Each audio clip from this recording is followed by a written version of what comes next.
औज़ुबिल्लाहि मिनश्शैतानिर्रजीम बिस्मिल्लाहिर्रहमानिर्रहीम अल्लाहुम्मा कुन ली वलिय्यिकल हुज्जत इब्निल हसन सलावातुका अलैहि वला आबाइही फ़ी हाज़िहि स्सा व फ़ी कुल्ली साआ वलिय्यन व हाफ़िज़न व क़ाइदन व नासिरन व दलीलन व ऐनन व हत्ता तुस्किनहु अर्ज़का तु व तुमत्तिअहु फ़ीहा तवीला। अस्सलामु अलैकुम सामीन, हमारे चैनल ज़िक्र उला में खुशामदीद। मैं आज आपके सामने अल्लामा लाजपाल हुसैन की तसनीफ़ सवार नफ्स कैसा होना चाहिए से इक़्तिबास पेश कर रही हूँ, जिसका बुनियादी मकसद आपकी खिदमत में ऐसा इल्म बयान करना है जिससे लोगों में ऐसा शऊर बेदार हो कि जिससे शयातीन की चालों, हरबों और गुमराहकुन ख़यालात से बचा जाए। अगर आप इस किताब का मुकम्मल मुताला करना चाहें तो इस किताब की PDF को हमारी वेबसाइट www.idarakhatamulauliya.com से फ्री इंस्टॉल कर सकते हैं। हसूल दुनिया के लिए दीन की तबलीग करने वालों का अंजाम क्या होगा? इंसान के अपने ही नफ्स को रोज़े क़यामत उसके अमाल पर गवाह क्यों बनाया जाएगा? नफ्स के एतराज़ात की असल वजह क्या है?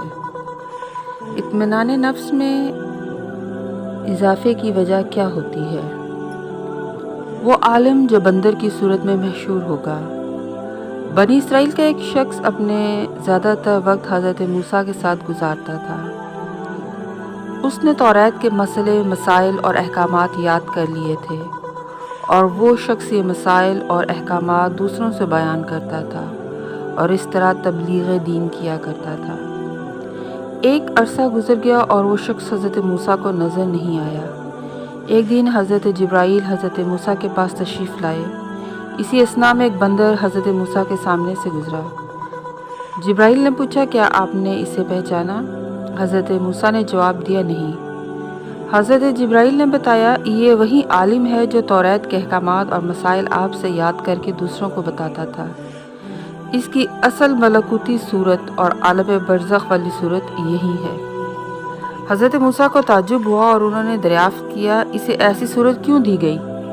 जिब्राईल ने जवाब दिया, ये शख्स जो मसले मसाइल बयान करता है तो इसकी नीयत ये होती है कि लोग इसे आलम और फ़कीह कहें। यही वजह है कि बरज़ख में इसे बंदर की सूरत में रखा जाएगा और क़यामत बर्पा होने तक इस शख्स को इसी तरह सज़ा दी जाएगी। सूरह बनी इसराइल की आयत नंबर 14 में अल्लाह ताला इरशाद फरमाता है, हम उसे कहेंगे कि तू अपनी किताब पढ़, आज के दिन तू अपनी ज़ात का हिसाब लेने वाला खुद ही काफ़ी है। इस आयत मुबारका से साबित हुआ कि एक वक्त इंसान पर ऐसा आने वाला है जब उसका नफ्स अपने किए हुए अमाल को ज़ाहिर कर देगा। इसीलिए मुहासबा नफ्स पर इंसान को खुद हुज्जत बनाया गया है ताकि इंसान अपने नफ्स के किए हुए अमाल पर खुद गवाह बन जाए। क्योंकि हर ज़माने में लोग जब किसी नबी या रसूल को देखते तो अपनी ख्वाहिशात नफ्स के ताबे होकर उसका कत्ल कर डालते और झुठलाते।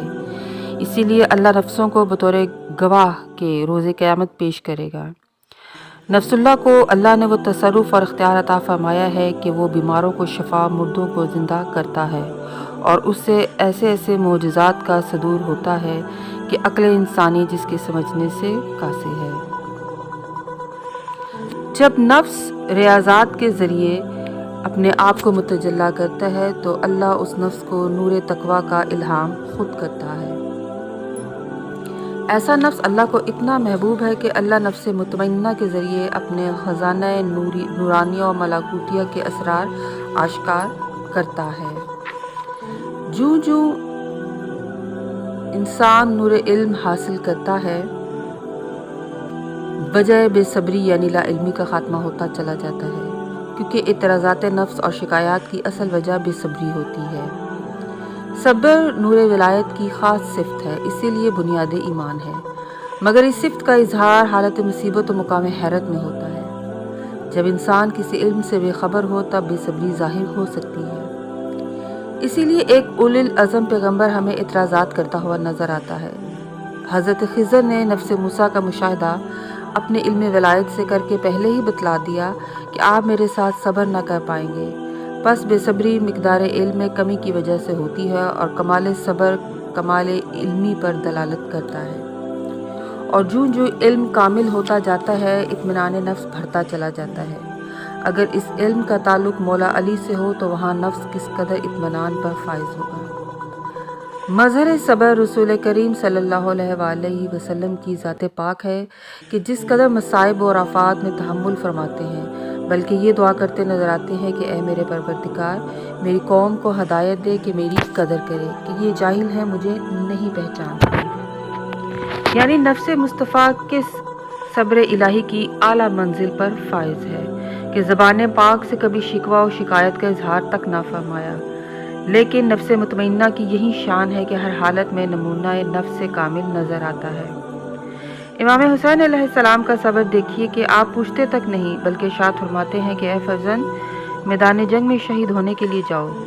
علی اکبر فخر اسماعیل حکم سنتے ہی چل دیتے ہیں اور امام حسین ان کی آمادگی دیکھ کر فرماتے ہیں اے فرزند میرے پاس آؤ۔ علی اکبر تشریف لائے۔ امام نے اسباب و تبرکات نبوت کا صندوق نکال لیا اور زرہ ذوالفصول نکال کر خود پہنی، اور جو خود پہنے ہوئے تھے اتار کر شہزادہ علی اکبر کو پہنا دیا۔ امامہ صحاب اپنے سر مبارک پر رکھا اور امامہ سیاہ جو سر اقدس پر تھا علی اکبر کے سر پر رکھ دیا۔ شمشیر جناب علی نکال کر خود لگائی اور اپنی تلوار علی اکبر کی کمر میں حمائل کر دی۔ شاہ سوار عقاب کو منگوایا، اکبر کو سوار کیا۔ عورتیں قطار باندھے کھڑی دیکھ رہی تھیں، تمام ہتھیار زیب تن فرمائے۔ علی اکبر جانے لگے تو اس وقت امام حسین مظلوم نے یہ آیت تلاوت فرمائی، ان اللہ اصطفیٰ آدم و نوح و آل ابراہیم و آل عمران علی العالمین ذریۃ بعضھا، یعنی درجات و مقامات علی اکبر فرماتے ہیں کہ میری امامت کے بعد یہ جوان سب سے افضل ہے۔ اے پروردگار، اس قوم پر گواہ رہ، اب تیری راہوں میں قربان ہونے وہ شہزادہ چلا ہے جو خلق و خلق، رفتار و گفتار میں تیرے رسول سے مشابہت رکھتا ہے۔ جب ہم تیرے پیغمبر کی زیارت کے مشتاق ہوتے ہیں تو اس کی صورت کو دیکھتے ہیں۔ دوستو، امام حسین علیہ السلام نے یہ واضح کر دیا کہ نفس علی اکبر خلق و خلق میں اعلیٰ ہے، یعنی تخلیق کے اعتبار سے نفس نور ہے اور اخلاق و اقدار کے اعتبار سے مظہر مصطفیٰ کا نمائندہ ہے، مگر نفس مطمئن میں ذرہ برابر بھی بے چینی اور اضطرار و بے صبری نہیں، بلکہ مولا حسین کامل اطمینان کے ایسے نمونہ کمال پر فائز ہیں کہ دنیا پر حجت تمام کر رہے ہیں کہ کل کو کوئی یہ نہ کہے کہ حسین نے اپنے بیٹے کو بچا لیے اور ہمارے بیٹے شہید کرا دیے، کہ اب اس نفس کو راہ خدا میں جہاد کے لیے بھیجا ہے جو ہر لحاظ سے نفس مصطفیٰ کی مثل ہے۔ جو صبر شہزادہ علی اکبر نے ظاہر فرمایا کہ آخری وقت تک اپنے راہوار کو یہ کہتے ہوئے نظر آئے کہ اے ذوالجناح، میرے بابا بہت تھکے ہوئے اور پیاسے ہیں، وہ میدان میں نہ آئے بلکہ مجھے کسی طرح میرے بابا تک پہنچا دے، مگر لشکر اشقیاء نے چاروں طرف سے ایسی بندش کی ہوئی تھی کہ ذوالجناح دائرے کی صورت میں دوڑ رہا تھا اور ہر کوئی اس نفس طاہر و مطہر کے بدن پر وار کرنے میں مصروف تھا۔ امت نے شبیہ رسول کو اتنے تحفے دیے کہ شہزادے کا بدن خون مبارک میں نہا گیا، مگر آپ کی زبان مبارک پر شکوہ اور شکایت نہ آیا۔ یہ دلیل نفس اطمینان ہے۔